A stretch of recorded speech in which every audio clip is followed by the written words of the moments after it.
ఎప్పుడూ ఉత్సాహంగా ఉంటారు కానీ ఈరోజు మాచర్లకు స్వతంత్రం వచ్చింది. అందరూ కూడా మీ ముఖాల్లో ఆనందం కనపడుస్తా ఉంది.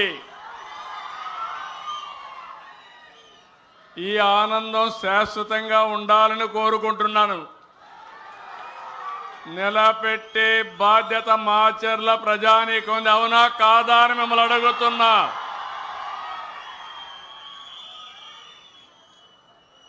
ఎనభై 84 నుంచి చూస్తున్నాను.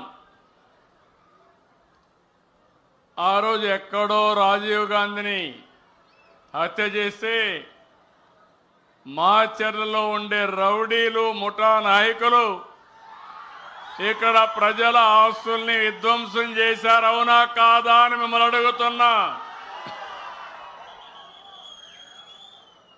ఈ మాచర్లలో ఇటీవల కాలంలో ప్రజాస్వామ్యం లేదు.